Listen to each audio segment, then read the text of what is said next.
अस्सलाम वालेकुम रहमतुल्लाहि बरकातहू। ना बच्चों, कल हमारी बात चल रही थी ब्लड की, खून की। तो हमने कहा कि जो खून है उसको दो ग्रुप में डिवाइड किया हुआ है। एक खून का ब्लड ग्रुप, एक ब्लड ग्रुप क्या है, ABO, और दूसरा ब्लड ग्रुप क्या है, RH फैक्टर। तो हमने कल कहा था कि ये जो ब्लड ग्रुप है ये किसकी बुनियाद पर है, एंटीजन। किसकी बुनियाद पर है, एंटीजन। तो हमने कहा कि ABO जो ब्लड ग्रुप है वहां पर जो एंटीजन होता है वो दो तरह के है, एक एंटीजन A और दूसरा एंटीजन B। ठीक है। फिर हमने कहा कि जो जिस शख्स के बॉडी में ब्लड ग्रुप A होगा उसका बॉडी में एंटीजन कौन सा रहेगा, A। और जिस शख्स का ब्लड ग्रुप B है उसके पास एंटीजन, ब्लड ग्रुप डिपेंड है एंटीजन पर। खालिद मियां याद आ रहा ना। तो हमने कहा था कि अगर एंटीजन A है तो ब्लड ग्रुप A, अगर एंटीजन B है तो ब्लड ग्रुप B, अगर दोनों भी एंटीजन है तो AB, ब्लड ग्रुप क्या रहेगा, AB। और अगर दोनों एंटीजन नहीं है तो O, मौलाना क्या रहेगा, O ब्लड ग्रुप। फिर हमने कहा कि एक साइंटिस्ट है जिनका नाम क्या था, कार्ल लैंडस्टेनर, याद आ रहा है ना। तो हमने कहा कि उन्होंने क्या बोला, उन्होंने बोला कि अगर एंटीजन A है तो एंटीबॉडी B, और अगर एंटीजन B है तो एंटीबॉडी A ब्लड में रहेगा। याद आ रहा है ना। फिर हमने कहा कि यूनिवर्सल डोनर किसको बोलते हैं, O। क्यों O को यूनिवर्सल डोनर बोलते हैं, हाँ सही है ना, दे सकता, क्यों दे सकता, उसके पास कोई एंटीजन नहीं है। और रेसिपिएंट कौन है, कौन ले सकता है, AB। तो AB को हम क्या कहते हैं, यूनिवर्सल एक्सेप्टर। क्यों ऐसा है,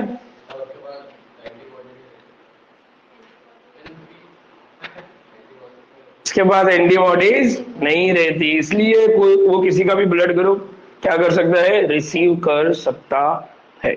ठीक है। एग्जामिनेशन में क्वेश्चंस इस पर आते हैं कि फॉर एग्जांपल एक पर्सन है, उसको अगर आपने ब्लड ग्रुप A है तो अगर आप उसको ब्लड ग्रुप देना है तो आप कौन सा ब्लड ग्रुप देंगे, या तो A देंगे या तो O देंगे, क्योंकि O ये क्या है, यूनिवर्सल डोनर, ये किसी को भी दे सकते हैं। ठीक है। तो कल हमारी यहां तक बात हुई थी। अच्छा, एंटीजन कौन से वाले सेल पे प्रेजेंट होता है, एंटीजन कौन से वाले सेल पे प्रेजेंट होता है साजिदा, WBC पे होता है, प्लेटलेट्स पे होता है, कहाँ होता है, RBC, कहां पर होता है, RBC। और हमने कहा कि जो WBC है, ल्यूकोसाइट्स, उनको दो बड़े ग्रुप में डिवाइड किया मंसूर मियां।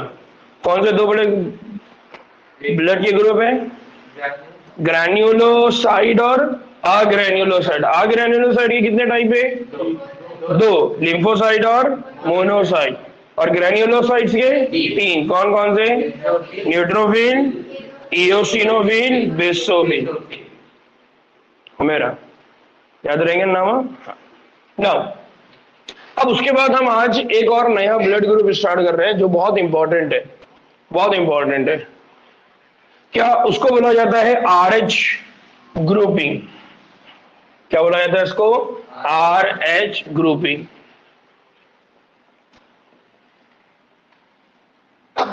इसको क्या बोला जाता है, RH ग्रुपिंग, या आमतौर पे बोलते हैं RH ब्लड ग्रुप। ठीक है। नाउ ये जो RH वर्ड आया ये कहां से आया, बेसिकली ये कहा जाता है कि जो RBC सेल है, RBC सेल मतलब रेड ब्लड कार्पसल्स, खून के लाल सुर्ख खलिए। ठीक है। तो खून के सुर्ख खलियों के ऊपर हमने कहा कि पहले हमने कहा कि यहां पर एक और एंटीजन प्रेजेंट होता है। क्या प्रेजेंट होता है, एंटीजन। और ये जो एंटीजन है, ये एंटीजन का नाम रखा गया है RH एंटीजन। क्या रखा गया है, RH एंटीजन, या उसको दूसरे अल्फाज में बोला जाता है RH फैक्टर। क्या बोला जाता है इसको, RH फैक्टर। अब इसका नाम RH क्यों पड़ा, ठीक है। तो हम क्या करें, एक और एंटीजन जिसे RH एंटीजन कहते हैं। ठीक है। ये कहां प्रेजेंट होता है, RBC। ये इसलिए कहते हैं क्योंकि ये जो एंटीजन है जो हमारे आरबीसी में है, ऐसा ही एंटीजन जैसा कि रियसिस बंदर की आरबीसी की सतह पर पाया जाता है। यानी ये जो नाम है आरएच, ये आरएच नाम कहां से आया? रियसिस मंकी, रियसिस बंदर। तो क्या हुआ कि जो बंदर है उस बंदर के जिस्म में भी कौन है? आरबीसी, और इस बंदर के आरबीसी के ऊपर भी इसी तरह का एक एंटीजन प्रेजेंट होता है। तो चूंकि ये जो बंदर है, इस बंदर का नाम क्या है? रियसिस। क्या नाम है उसका? रियसिस मंकी, या इसको क्या बोल रहे हैं हम? रियसिस बंदर।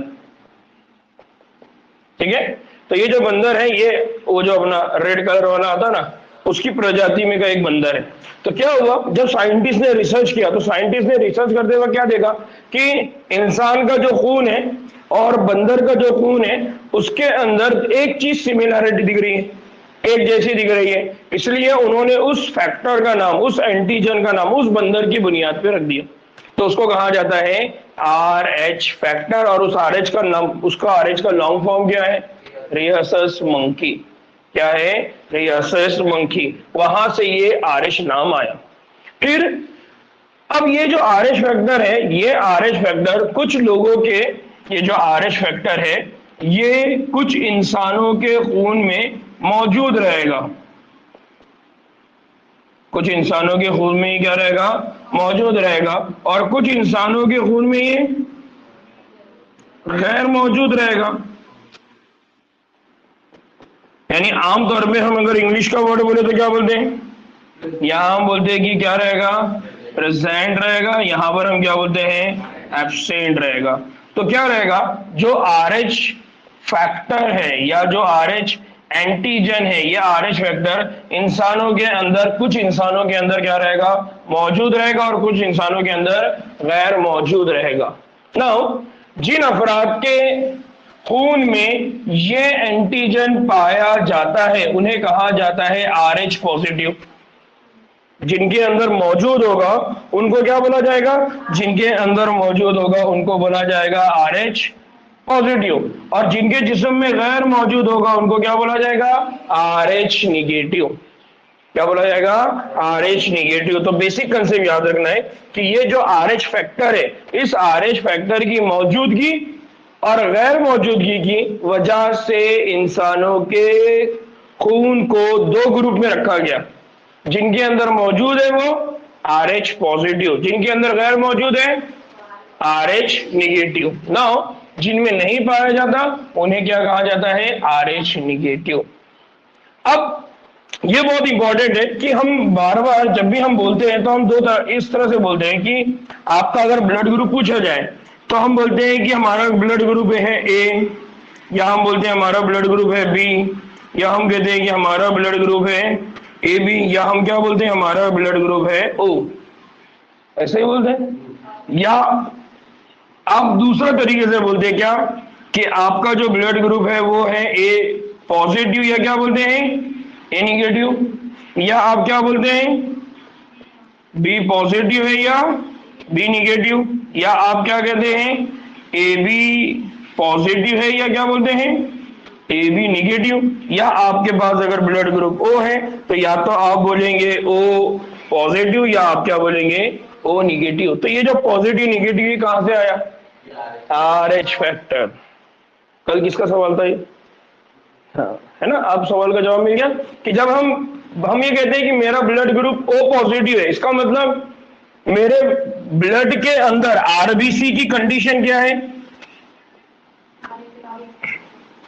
मेरा ब्लड ग्रुप अगर AB है, फॉर एग्जांपल अगर मेरा ब्लड ग्रुप AB पॉजिटिव है तो इसका मतलब मेरे RBC सेल की कंडीशन क्या होगी? यहां पर होगा एंटीजन A, यहां पर होगा एंटीजन B, और इसके साथ साथ यहां पर कौन होगा? RH factor. तब जाके मैं बोलूंगा कि मेरा जो ब्लड ग्रुप है वो क्या है? AB positive. अगर मेरे ब्लड के अंदर RBC सेल की जो सरफेस है, उसकी जो दीवार है, वहां पर सिर्फ A एंटीजन है, कौन सा एंटीजन है? ए। और वहां पर कौन प्रेजेंट है? RH factor. दैट टाइम मेरा ये ब्लड ग्रुप क्या बन जाएगा? ए पॉजिटिव। लेकिन अगर मेरा आरबीसी सेल है, मेरा खून है, मेरे खून के जो जर्रात है उसमें आरबीसी सेल है, और इस आरबीसी सेल के ऊपर सिर्फ और सिर्फ कौन प्रेजेंट है? RH। और यहां पर कौन आ गया? B antigen. दैट टाइम मेरा ब्लड ग्रुप क्या हो गया? B positive. तो अगर RH फैक्टर प्रेजेंट है तो हम बोलेंगे पॉजिटिव, RH फैक्टर एब्सेंट है तो?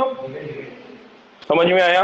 तो इस तरह से हमारा बॉडी के अंदर ब्लड ग्रुप डिसाइड होता है कि वो blood group A B positive है या ए बी। तो ये पॉजिटिव और नेगेटिव डिसाइड करने वाला कौन है? RH factor. कौन है आलिया? RH factor. याद रहेगा? नाउ अब एक और कंडीशन जो बहुत इंपॉर्टेंट है। साजिदा, मरियम, फातिमा, बिलाल, अक्सा, बात समझ में आई बच्चों? फातिमा ठीक। ये बंदर से इंसानों में नहीं आया, ठीक है? ये बंदर से इंसानों में नहीं आया, बल्कि बंदर में ये था, इंसानों में भी था। बस जब रिसर्च करे तो मालूम पड़ा कि यार बंदर और इंसान के अंदर ये जो प्रोटीन है ये एक जैसे।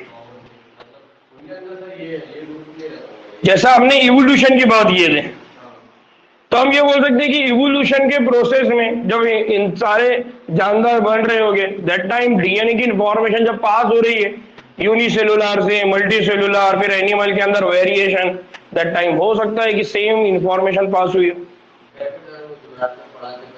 ना ना ना ना, वो एक अलग कंसेप्ट हो गया, सिर्फ जीन की बुनियाद पे हम बात कर रहे हैं। हाँ, अभी इस पे हम बात करेंगे, 2 मिनट बस, इस सेम क्वेश्चन पे हम जा रहे हैं। समझ में आया? ना अब एक और चीज जिसको याद रखना है कि अगर एक RH निगेटिव शख्स है, RH निगेटिव,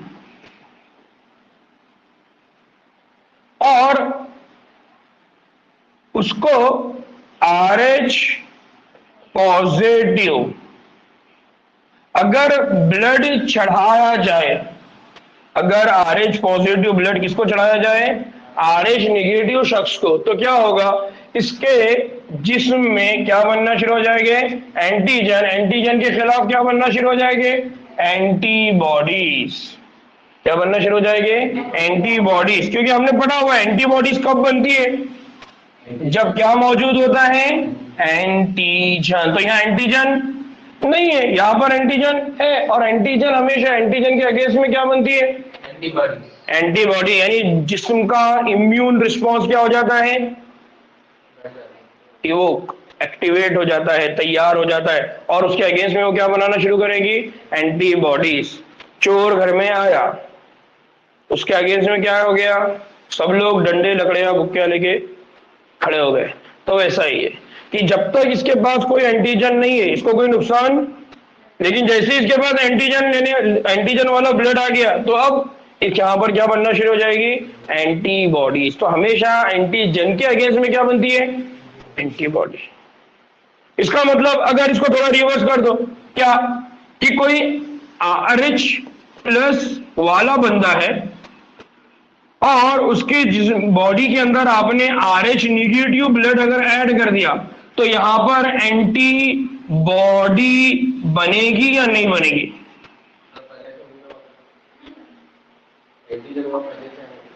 एंटीजन वहां पहले से। हाँ, असल बात यह है कि आपने जब ब्लड ट्रांसफ्यूज किए, जब ब्लड दिया, दैट टाइम क्या होगा? दैट टाइम यहां पर कोई एंटीबॉडी, क्योंकि एंटीबॉडी किसके ऊपर डिपेंड है? एंटीजन। समझे? कुत्ते को छेड़ेंगे नहीं तो भोगेगा नहीं, समझे ना? किसी को गाली देंगे नहीं तो वो भी गाली देगा नहीं। तो वैसे ही यहां पर जब तक एंटीजन जाएगा नहीं तब तक एंटीबॉडी बनेगी नहीं। उजल में समझे ना? इसीलिए हम ये कहते हैं कि इसीलिए जब हम खून चढ़ाते हैं तो खून चढ़ाने से पहले RH ग्रुप की भी क्या की जाती है? जांच होनी चाहिए। यानी हम क्या करते हैं, जब हम ब्लड ग्रुप किसी को देते हैं या किसी को ब्लड देते हैं तो हम पहले ये देखते हैं कि उसके पास A B O blood group में से कौन सा टाइप का है। अगर ए है तो हम उसको ब्लड ग्रुप ए देंगे और ओ देंगे। अगर किसी का ब्लड ग्रुप बी है तो हम उसको बी देंगे या फिर ओ देंगे। अगर किसी का ब्लड ग्रुप ए बी है तो हम उसको ए बी भी दे सकते हैं, ए बी दे सकते हैं, बी भी दे सकते हैं, ओ भी दे सकते हैं। और अगर किसी का ओ है तो उसको सिर्फ ओ देंगे। लेकिन जब हम ब्लड ग्रुप चेक करेंगे तो साथ ही साथ क्या चेक करेंगे, उसमें RH फैक्टर। क्या चेक करेंगे, RH फैक्टर। अगर RH फैक्टर पहले से है तो हम ऐसा ब्लड चूज करेंगे जिसमें ऑलरेडी RH फैक्टर है। यानी अगर किसी का ब्लड ग्रुप O पॉजिटिव है तो उसको ब्लड हमेशा O पॉजिटिव ही जाएगा। समझ में आ रहा है? क्यों? क्योंकि अगर ऐसा नहीं हुआ, अगर कोई O निगेटिव बंदा है और आपने उसको O पॉजिटिव दे दिए तो उसके बॉडी में क्या बनना शुरू हो जाएंगे, एंटीबॉडी। और वो एंटीबॉडी उसके ब्लड के क्या कर देंगे, डैमेज, आरबीसी को तोड़ना फोड़ना शुरू करेंगे और घमासान का रन पड़ेगा और वो पर्सन की बॉडी खत्म। क्यों? क्योंकि आरबीसी टूट गए। आरबीसी टूट गए तो रेस्पिरेशन का प्रोसेस, बॉडी को ऑक्सीजन नहीं, इस तरह से उसका जिस्म क्या हो जाएगा, वो खत्म हो जाएगा। खालिद भाई आज तुमने पहुंचा ही नहीं किसी को।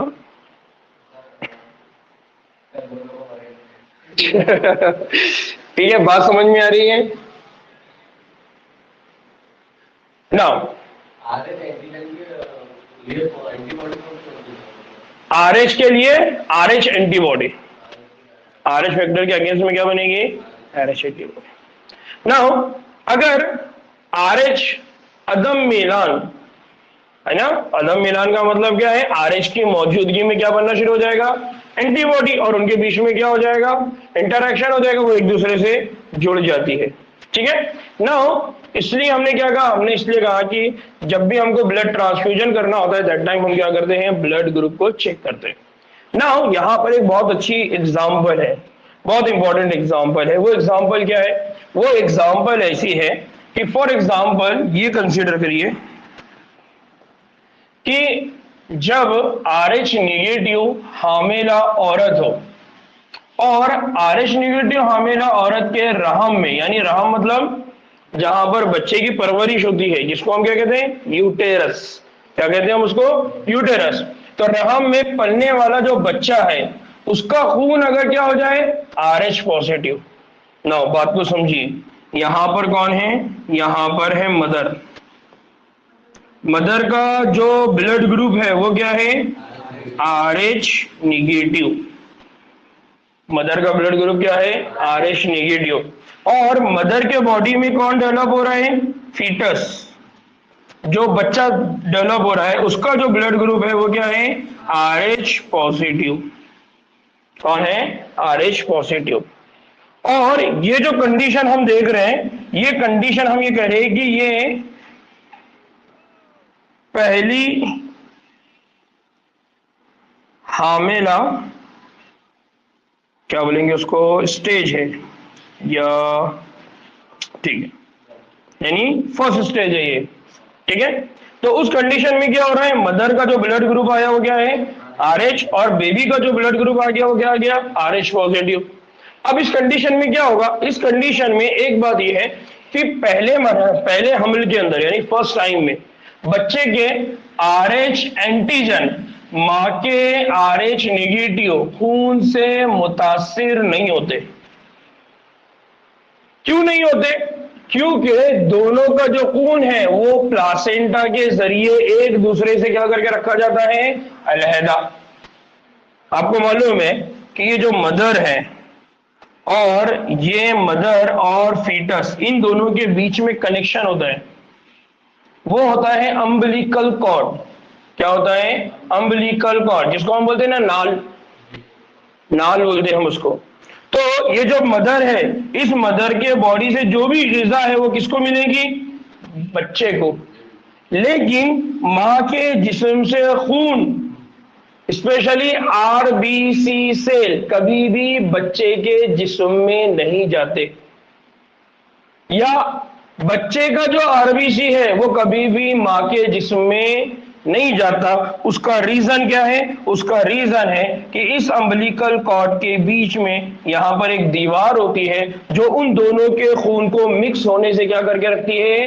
रोक के रखती है, अलहदा रखती है। और ये जो दीवार है इसको कहा जाता है प्लासेंटा। क्या कहते हैं उसको? प्लासेंटा। तो प्लासेंटा की वजह से मदर और फीटस इनका ब्लड मिक्स नहीं हो रहा। ओ मास मौलाना, समझ में आ रहा ना? तो पहली कंडीशन है, पहली कंडीशन के वक्त क्या हुआ? मदर का ब्लड ग्रुप क्या है? RH negative. बेबी का ब्लड ग्रुप क्या है? RH positive. लेकिन दोनों भी अभी एक दूसरे से मिक्स नहीं हुए। उसका रीजन कौन है? प्लासेंटा।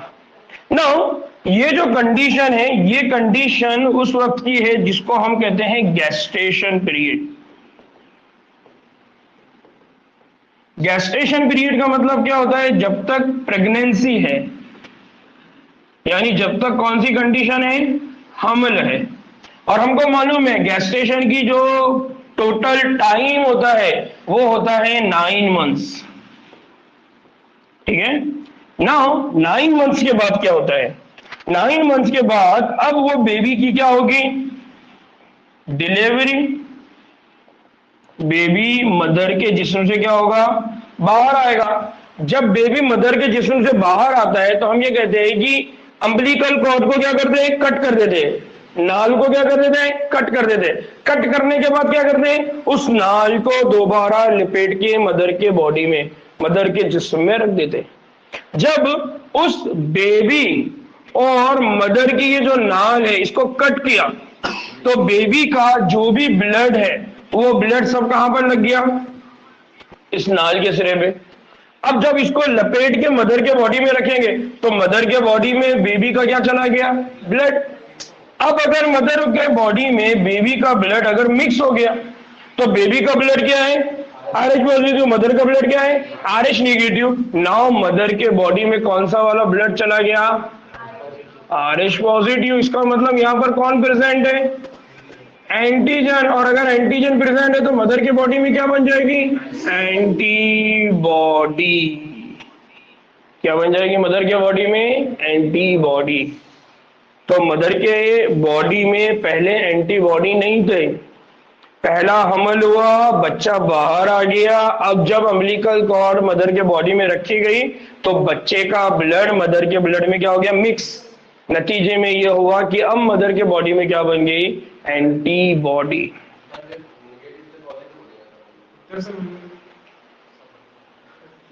क्या हुआ कि मदर के बॉडी में पहले एंटीजन नहीं था इसलिए वहां पर कोई एंटीबॉडी, लेकिन अब RH पॉजिटिव ब्लड चला गया इसलिए मदर के बॉडी में क्या बनना शुरू हो गई? एंटीबॉडीज बनना शुरू हो गई। हम आगे चल के पढ़ेंगे कि जब भी एंटीबॉडी बनती है तो वो एंटीबॉडी मेमोरी बना के रखती है, इंफॉर्मेशन को जमा करके रखती है कि अगर ये दोबारा आया ना, डॉगी है, क्या करता है? उसको मालूम ये चोर है, एक बार आया बच के निकल गया, लेकिन दूसरी बार दूर से भी देख रहा तो वो उसमें क्या करना शुरू कर देता है? भोंकना शुरू कर देता है। वैसे ही हमारे जिस्म में एंटीबॉडी है। एक बार अगर बन गई तो फिर बार बार क्या होती रहती है? बनते जाती है। जब जब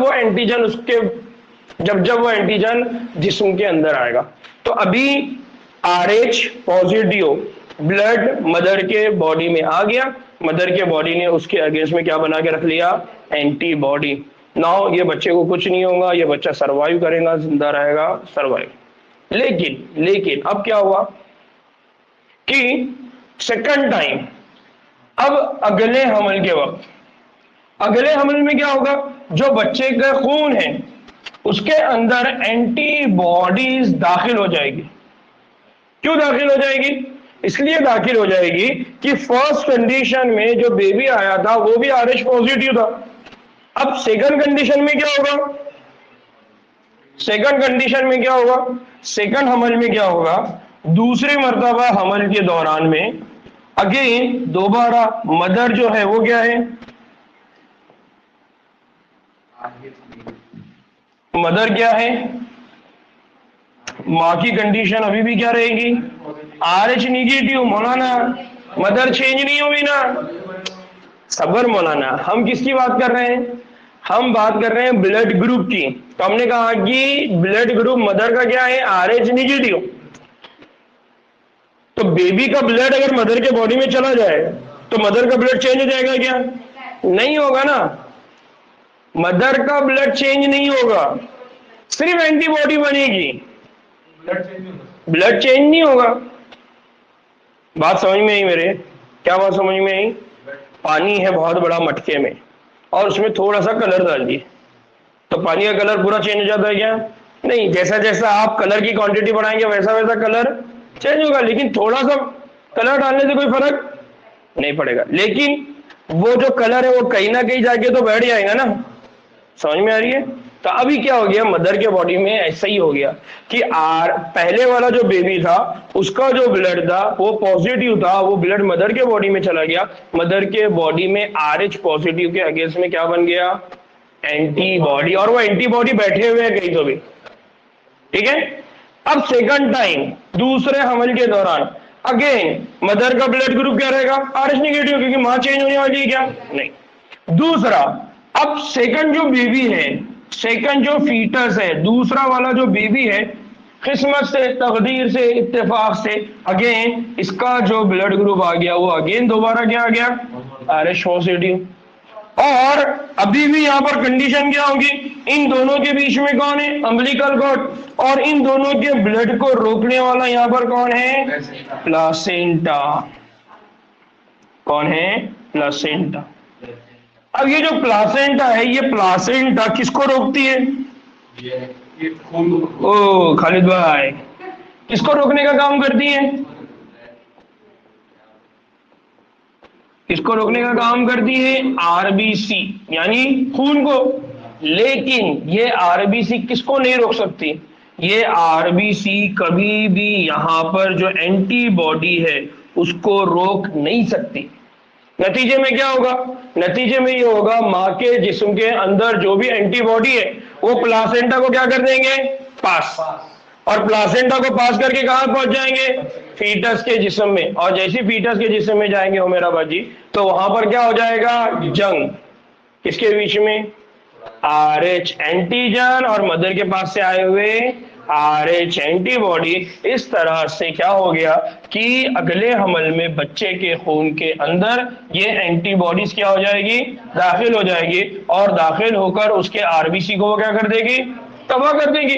और अगर उस बच्चे के जिस्म में RBC से पूरे तबाह हो गए, डैमेज हो गए, टूट गए, फूट गए, तो अब उस बच्चे को ऑक्सीजन मिलेंगी क्या, ऑक्सीजन की क्या हो जाएगी, डेफिशिएंसी। और ऑक्सीजन की अगर डेफिशिएंसी होगी तो वो बच्चे की मां के पेट में क्या हो जाएगी, डेथ।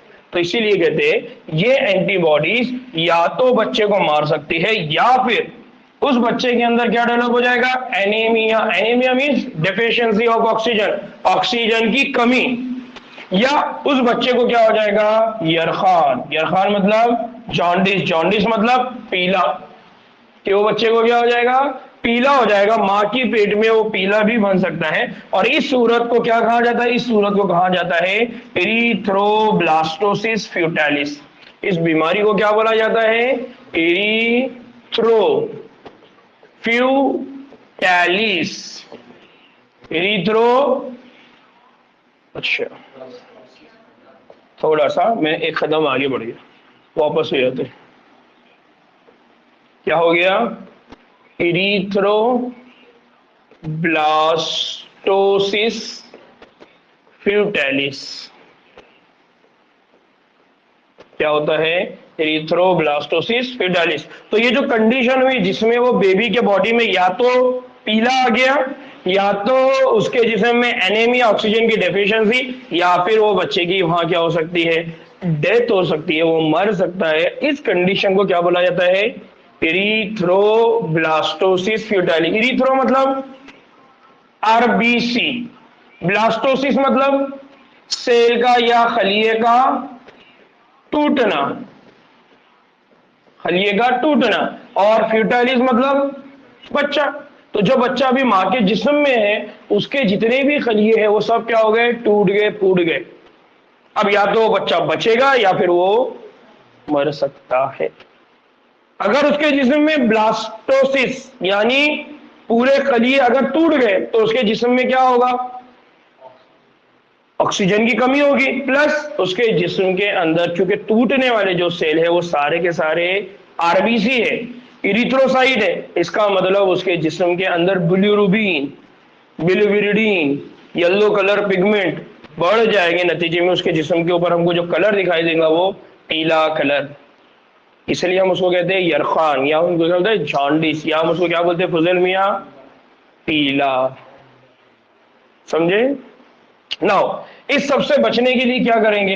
अब फॉर एग्जांपल अभी ये तो हमारे हाथ में है नहीं, लेकिन हम ये मालूम कर सकते हैं कि जो मदर है उस मदर का ब्लड ग्रुप, मतलब कोई लेडी है उसका ब्लड मालूम है कि भाई इसका निगेटिव है, तो डॉक्टर के पास जब वो जाते हैं, आपको मालूम है कौन से डॉक्टर के पास जाते हैं हमल के दौरान में पूरे स्टेजेस के लिए? गायनिक, जो गायनोकोलॉजिस्ट होती है उसके पास जाया जाता है। गायनोकोलॉजिस्ट के पास अगर आप गए तो वो गायनोकोलॉजिस्ट क्योंकि स्पेशलाइज होती है। आमतौर पे हमारे पास क्या होता है? आमतौर पे हमारे पास ये होता है कि गली का कोई तो भी एक आधा छोटा मोटा क्लिनिक रहेगा, वहां ले जा के बताते रहते। और प्रेगनेंसी की कंडीशन में वो जो लेडी रहती है उसको बहुत सारे प्रॉब्लम रहती है। अब वो उस क्लिनिक वाले बंदे को अगर कुछ भी बताए उसको कुछ समझ में आने वाला नहीं। इसलिए बेहतर ये होता है कि हम हमारे पास जब भी इस तरह की कंडीशन हो, कहीं पर हमारी बहन भाई जो भी है, भाई तो नहीं होगा बहन है ना, तो उनको क्या करें? गायनोकोलॉजिस्ट के पास लेकर जाए। और गायनोकोलॉजिस्ट के पास अगर लेके जाएंगे तो वो गायनोकोलॉजिस्ट उनकी तशखीस, उनका एनालिसिस, उनका डायग्नोसिस सही करेगा। तो वो पहले ही दिन क्या करते हैं? ब्लड का मदर का ब्लड ग्रुप क्या है ये मालूम करके रखते हैं। क्यों? क्योंकि बच्चे का ब्लड ग्रुप क्या होगा इसको मालूम करने के लिए 7 और 6 मंथ लगते हैं। 6 मंथ के बाद जब वो बेबी पूरी तरह से डेवलप हो गया, दैट टाइम हम मालूम कर सकते हैं कि उसका ब्लड ग्रुप क्या है। तो इसलिए वो जब जब मालूम पड़ेगा तो फिर क्या करते हैं? डॉक्टर प्रीकॉशंस लेते हैं। क्या प्रीकॉशंस लेते हैं? कि पहले ही उस मदर के बॉडी में वो क्या कर देते हैं? पहले ही उस बच्चे की पैदाइश के फौरन बाद वो क्या करते हैं? माँ के जिस्म में एंटीबॉडीज ऐड कर देते हैं। क्या ऐड कर देते हैं? एंटीबॉडीज। एंटीबॉडीज का मतलब क्या है? एंटीबॉडी के अगेंस्ट में काम करने वाला। एंटी मतलब बोलते ना, एंटी मतलब अगेंस्ट। हम बोलते हैं ना, हम क्या बोलते हैं? एंटीबायोटिक। एंटीबायोटिक हम बोलते हैं ना, हम डॉक्टर के पास गए थे तो डॉक्टर ने हमको क्या दिया? दवा दिया। क्या दिया? एंटीबायोटिक। क्या मतलब है? आपके जिस्म में जो भी जरासीम है उसको मारने की दवा। एंटी मतलब मारना, एंटी मतलब तोड़ देना, खत्म कर देना, उसको बोलते हैं एंटी। तो ऑलरेडी एंटीजन के अगेंस्ट में क्या बनी हुई है? एंटीबॉडी। और वो एंटीबॉडी उस बच्चे के लिए क्या है? नुकसानदार। तो उनको क्या करना पड़ेगा? उस एंटीबॉडी को तोड़ने के लिए दोबारा और क्या देना पड़ेगा? एंटीबॉडी। और उस एंटीबॉडी का नाम क्या रख दिया गया? एंटीबॉडी। फजल मौलाना बात समझ रही मेरी? क्या टोपी के ऊपर से जा रही? पक्का ना? हाँ, ठीक है, बात समझ में आई? तो क्या किया जाता है? जैसी फर्स्ट प्रेगनेंसी होती है और ये मालूम पड़ता है कि बेबी चूंकि पॉजिटिव और मदर निगेटिव, इसका मतलब 100% इस मदर के बॉडी में क्या बन गई होगी? एंटीबॉडी। जब नेक्स्ट टाइम प्रेगनेंसी होंगी तो हो सकता है कि वो जो बच्चा रहेगा उसके अगेंस्ट में ये एंटीबॉडी काम करेंगी और वो बच्चे की क्या हो सकती है? डेथ हो सकती है, जॉन्डिस हो सकता है, या फिर उस बच्चे को पैरालिसिस, कुछ भी हो सकता है। तो बेहतर है कि पहले ही वो जो एंटीबॉडी बन रही है उसके बनने से पहले ही उसको क्या कर दो? खत्म कर दो। इसलिए उस मदर के बॉडी में इंजेक्ट किया जाता है एंटीबॉडीज। इस तरह से नेक्स्ट टाइम भी अगर उनको प्रेगनेंसी रहेगी, डिलीवरी रहेंगे तो उनको कोई इशू नहीं होगा। मेरे जो 2 बच्चे हैं, मेरे 2 बच्चों की केस में ये केस हुआ है, क्योंकि मेरी वाइफ का ब्लड ग्रुप क्या होगा? नेगेटिव। मेरे दोनों बच्चों का ब्लड ग्रुप क्या होगा? तो जब जिब्रान आया आज के दिन यानी 31 को, तो उसका ब्लड ग्रुप क्या था? RH हो। दैट टाइम हमने उसकी बॉडी, मदर की बॉडी में क्या इंजेक्ट किए थे? एंटीबॉडीज, जब इब्राहिम आने वाला था। समझे? तो याद रखना है कि ये बहुत इंपॉर्टेंट है। और अक्सर हमारे पास क्या होता है, इन चीजों को लेकर हमारे पास, हमारी सोसाइटी में खास करके लोअर तबके के अंदर बहुत ज्यादा गफलत बरतते हैं। और इस गफलत की वजह से क्या होता है? इस गफलत की वजह से 2 नुकसान होते हैं। या तो वो बच्चा हमेशा के लिए पैरालिसिस हो जाएगा, या फिर उसकी जो डेवलपमेंट की प्रोसेस है वो छोटी हो जाएगी, या फिर उस मदर को नुकसान होगा।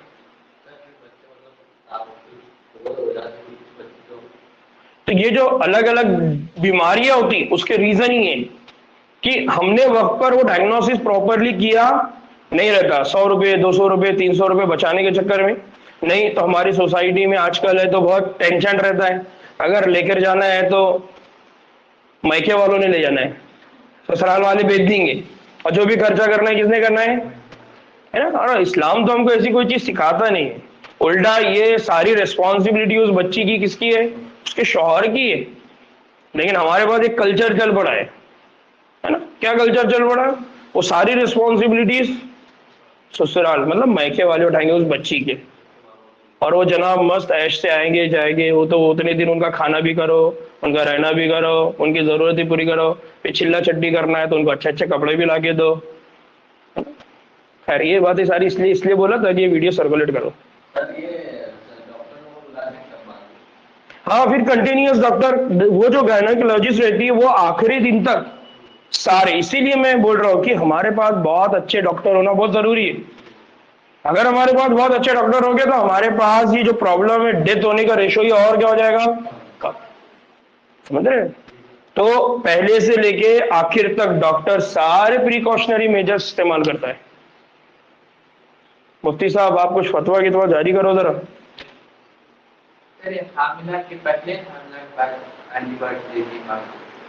हाँ, अभी दो चीजें इसमें, या तो बच्चे के लिए बच्चे की पैदाइश के फौरन बाद, और अब टेक्नोलॉजी चूंकि और रिसर्च और थोड़ी आगे बढ़ रही है ना, तो इस तरह से तो ये होता है कि फौरी तौर पे दे दी जाती है। ठीक नाउ, यहां पर किसी को कोई डाउट है? अब कितने लोगों ने डिसाइड करा कि वो गायनेकोलॉजिस्ट बनेंगे? बन सकते हैं ना, अच्छी बात है।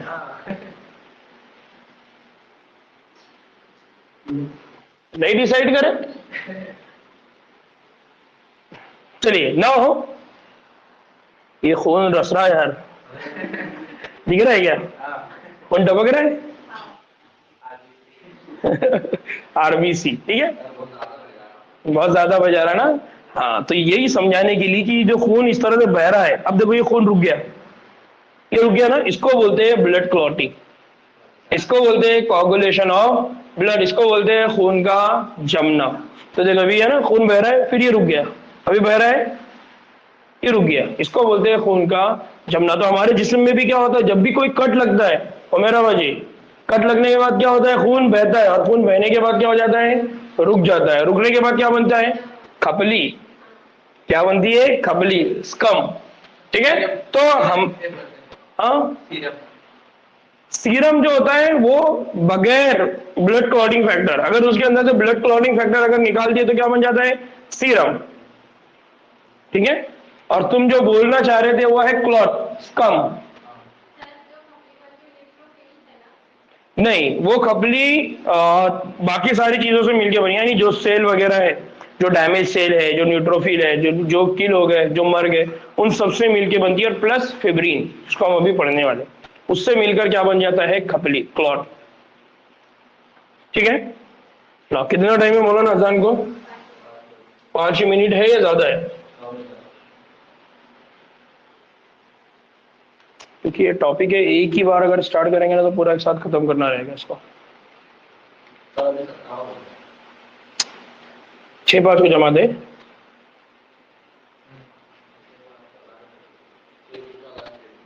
तो ठीक है, चलो बेसिक चीज हम लोग आज देख लेते, फिर इंशाल्लाह उसको आगे और देखेंगे। नाउ हम बात कर रहे हैं कोआगुलेशन ऑफ ब्लड, जिसको कहा जाता है खून का जमना। कोआगुलेशन का एक और मीनिंग जो होता है ना, कोआगुलेशन, इसको बोलते हैं क्लॉटिंग। क्या बोलते हैं इसको, क्लॉटिंग। क्लॉट मतलब जमना, क्लॉट मतलब जम जाना, है ना। ना हम क्या बोलते हैं कि जब भी जख्म होता है तो जख्म हो जाने के बाद क्या होता है, खून निकलता है, और निकल कर क्या हो जाता है, जम जाता है। जम जाता मतलब रुक जाता है, वो आगे बहेगा नहीं। इस तरह क्या होता है, जिस्म को खून का नुकसान नहीं होता। तो इसलिए हम ये कहते हैं कि हमारे जिस्म में, फजल मौलाना, कि जब भी खून बहता है तो खून थोड़ी देर के बाद रुक जाता है, नतीजे में हमारे जिस्म से क्या नहीं होगा, खून का नुकसान नहीं होगा। क्योंकि हमारे जिस्म में खून बहुत अहमियत रखता है। अगर खून हमारे जिस्म से चला गया तो हमारे जिस्म में क्या नहीं रहेगा? आरबीसी नहीं रहेगा। आरबीसी नहीं रहेगा तो हमारे जिस्म में ऑक्सीजन सप्लाई, हमारे जिस्म में ग़िज़ा का सप्लाई नहीं होगा, इस तरह से, है ना। तो याद रखना है ना। खून के जमने पर एक लाल भूरे रंग का एक तिलछट सा बन जाता है। तिलछट सा मतलब धब्बे जैसा, एक खपली जैसा हिस्सा बन जाता है, जिसको कहा जाता है क्लॉट, या उसको कहा जाता है थक्का।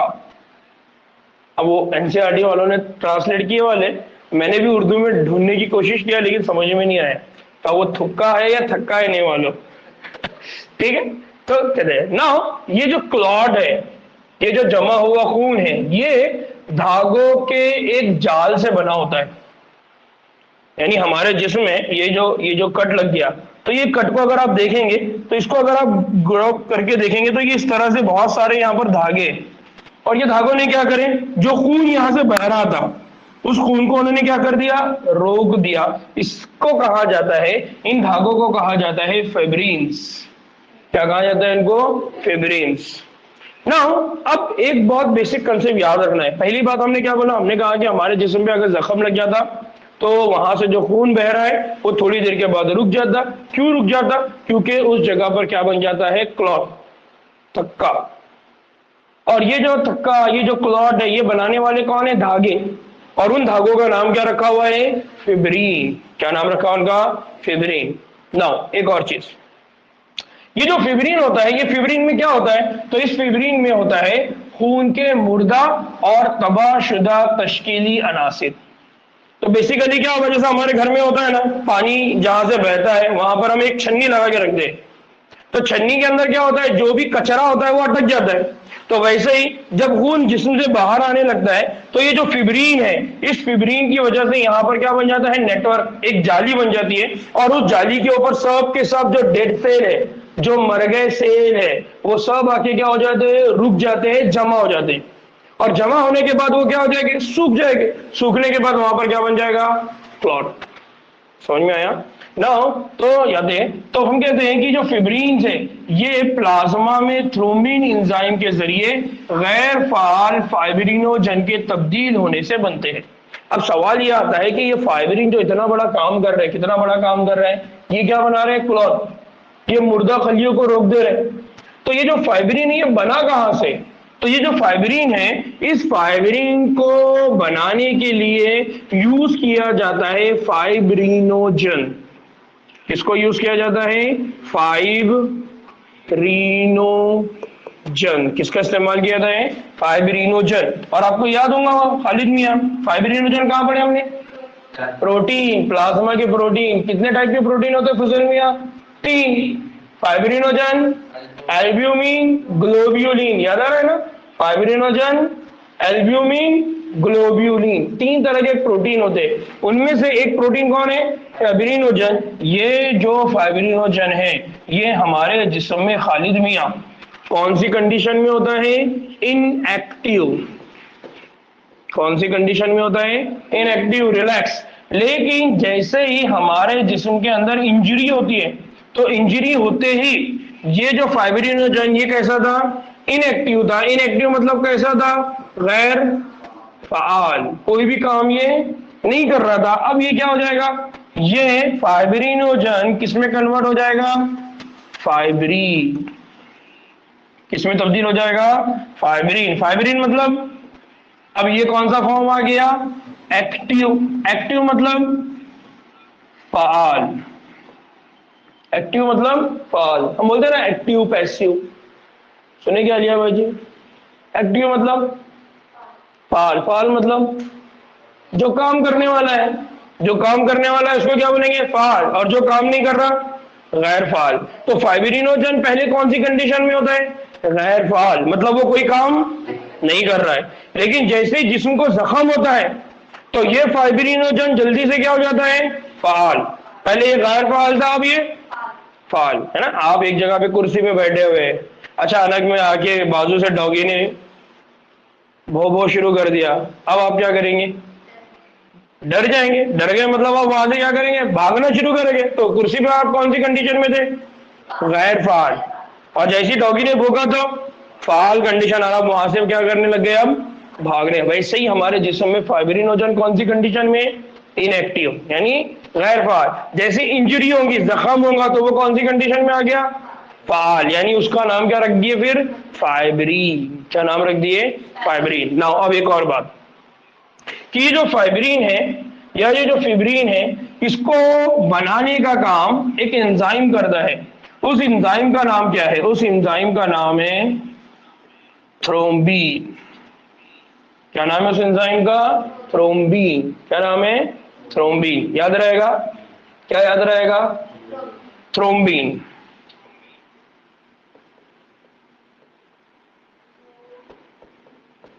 याद रहेगा? थ्रोम्बीन याद रहेगा। नाउ अब सवाल ये आता है कि ये थ्रोम्बीन कहां से आया? तो अब क्या होता है, जो थ्रोम्बीन है ये खुद प्रोथ्रोम्बीन से बनते हैं, और इस तामुल के लिए थ्रोम्बोकाइनेज एंजाइम की जरूरत होती है। यानी यहां पर क्या हुआ, ये जो थ्रोम्बीन आपके पास दिखाई दे रहा है, ये थ्रोम्बीन भी कहां से आया? तो ये थ्रोम्बीन भी पहले सोया हुआ था। सोया हुआ था मतलब क्या था? कौन सी कंडीशन में था वो? गैर फाल, यानी इंग्लिश में हम क्या बोलते हैं उसको? इनएक्टिव। कौन सी कंडीशन में था वो? इनएक्टिव, गैर फाल। तो अब ये जो प्रोथ्रोम्बीन है, ये प्रोथ्रोम्बीन किसमें कन्वर्ट हुआ? ये प्रोथ्रोम्बीन कन्वर्ट हुआ थ्रोम्बीन, और थ्रोम्बीन को हम क्या कहते हैं? एक्टिव। थ्रोम्बीन को हम क्या कह रहे हैं? एक्टिव। या थ्रोम्बीन को हम कौन सी कंडीशन कह रहे हैं? फाल। और ये थ्रोम्बीन जाके किसको एक्टिव करेगा फिर? फाइब्रिनोजन। बात समझ में आ रही है? हो क्या रहा है हमारे जिस्म में? हमारे जिस्म में फाइब्रिन बन रहा है, लेकिन फाइब्रिन कहां से बन रहा है? फाइब्रिनोजन। फाइब्रिनोजन से फाइब्रिन बनाने का काम कौन कर रहे हैं? थ्रोम्बीन। लेकिन थ्रोम्बीन भी पहले क्या था? प्रोथ्रोम्बीन, यानी इनएक्टिव था। वो प्रोथ्रोम्बीन बना, प्रोथ्रोम्बीन से थ्रोम्बीन। लेकिन अब सवाल ये आता है कि प्रोथ्रोम्बीन को किसने बोला थ्रोम्बीन में बदलने के लिए? तो यहां पर इसकी तब्दीली के लिए एक और एंजाइम मौजूद है। उस एंजाइम का नाम क्या है? थ्रोम्बोकाइनेज। क्या नाम है एंजाइम का? थ्रोम्बोकाइनेज। क्या नाम है एंजाइम का? थ्रोम्बोकाइनेज। तो थ्रोम्बोकाइनेज क्या करेगा हुमेरा? प्रोथ्रोम्बीन को किसमें कन्वर्ट करेगा? थ्रोम्बीन। थ्रोम्बीन क्या करेगा? फाइब्रिनोजन को किसमें कन्वर्ट करेगा? फाइब्रिन। और फाइब्रिन क्या करेगा? सबको रोक देगा, और जैसे ही वो रोकेगा तो ब्लड का फ्लो क्या हो गया? रुक गया। ब्लड बहेगा क्या? नहीं बहेगा। यहां तक समझ में आया? नाउ अब एक और बात, फुजैल मौलाना बात समझ में आ रही है क्या? ठीक है। अब सवाल ये आता है कि ये जो थ्रोम्बोकाइनेज है, इसको कौन ने बोला ये काम करने को? है ना, ये थ्रोम्बोकाइनेज को, ये ना हम बोलते ना अगो काम कौन बोला देखो, तो वैसा ये अगो काम करने के लिए इसको किसने बोला? तो ये कॉम्प्लेक्स एंजाइम मुतवस्त तामुलात के लिए एक सिलसिले के नतीजे में बनते हैं, जिसमें प्लाज्मा के अंदर गैर फाल हालत में मौजूद मुतअद्दिद अवामिल शामिल रहते हैं। तो यहां पर क्या होता है, यहां पर ये थ्रोम्बोकाइनेज को जो सिग्नल करते हैं वो करते हैं थ्रोम्बोप्लास्टिन। कौन सिग्नल करते हैं इसको? थ्रोम्बोप्लास्टिन। ऐसा लग रहा है जैसा अपन कहीं तो भी चाइना वीना या कहीं तो भी चले गए जापान के पानी। तो थ्रोम्बोप्लास्टिन किसको सिग्नल करेगा? थ्रोम्बोकाइनेज। थ्रोम्बोकाइनेज क्या करेगा? प्रोथ्रोम्बिन को किसमें कन्वर्ट करेगा? थ्रोम्बिन। थ्रोम्बिन किसके पास जाएगा? फाइब्रिनोजन। फाइब्रिनोजन को किसमें कन्वर्ट करेगा? फाइब्रिन। फाइब्रिन क्या करेंगे? जो खून बह रहा था, जो मरे गड़ गए सेल बहने वाले थे, उनको क्या कर देगा? रोक देगा। और उनको रोक कर क्या बना देगा? खपली जमा देगा। इस तरह से हमारे जिस्म से खून बहेगा क्या? नहीं। तो मैकेनिज्म समझ में आ रहा है कैसा हो रहा है? छड़ी इधर मारे, हरकत वहां हो रही। समझा अलिया जी? थ्रोम्बोप्लास्टिन ये फैक्टर है, यानी ये भी ब्लड क्लॉटिंग फैक्टर, ये सिग्नल करने वाला है, इंफॉर्मेशन देने वाला है। यानी ये हाँ बहुत नहीं, ये वहां से नहीं, अभी वो पिक्चर बाकी है। अपन अभी धीरे धीरे जा रहे हैं, कहां पर जा रहे हैं अब हम? तो ये जो थ्रोम्बोप्लास्टिन है, ये थ्रोम्बोप्लास्टिन कहां से निकलते हैं? ये थ्रोम्बोप्लास्टिन को रिलीज करने वाला जो वो कौन है? वो है हमारे जिस्म का जख्म। कौन है? जख्म। तो जहां हमको कट लगेगा वहां पर जो जख्म है, उस जख्म के ऊपर जो बाफ्त होगी, कौन होगी? बाफ्त। और उस जगह पर जो कौन होंगे? आपके प्लेटलेट्स। कौन होंगे? प्लेटलेट्स। तो हमने कहा ना कि प्लेटलेट ब्लड क्लॉटिंग फैक्टर बनाने की जिम्मेदारी किसकी है? पढ़े ना हम लोगों ने कल, थ्रोम्बोसाइट्स या प्लेटलेट्स की जिम्मेदारी। इसका मतलब ये होगा कि जहां पर भी जख्म हुआ, जहां पर भी इंजरी हुई, जहां पर भी कट लगा, वहां पर मौजूद प्लेटलेट्स, वहां पर मौजूद बाफ्त यानी टिश्यू, वो पहले क्या रिलीज करेंगे? थ्रोम्बोप्लास्टिन। थ्रोम्बोप्लास्टिन जाके किसको सिग्नल करेगा? थ्रोम्बोकाइनेस। थ्रोम्बोकाइनेस क्या करेगा?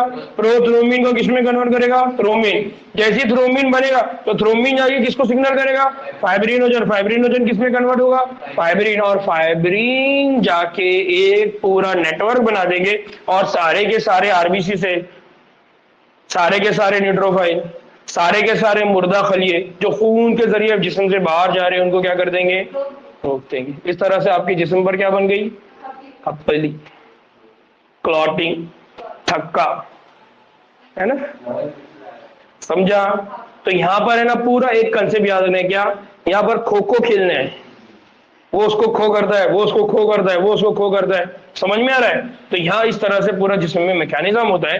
तो जख्म या चोट लगने की सूरत में खून में मौजूद प्लेटलेट्स मखसूस अवामिल का इफराज करते हैं, जो क्या करते हैं? क्लॉट बनने के अमल को क्या कर देते हैं? फाल बना देते हैं। जख्म की जगह पर मौजूद बाफ्त भी मखसूस अवामिल का क्या करते हैं? इखराज। तो बाफ्त और कौन है? प्लेटलेट। ये क्या करेंगे? किसको रिलीज करेंगे? थ्रोम्बोप्लास्टिन। तो ये जो मखसूस अवामिल है, ये जो मखसूस आमिल है, वो मखसूस आमिल कौन है? थ्रोम्बोप्लास्टिन। याद रहेगा? इस तरह से ये भी थुक्का बनने के अमल को क्या कर देगा? मुतहर्रिक कर देगा, मोटिवेट करेगा, बढ़ाएगा।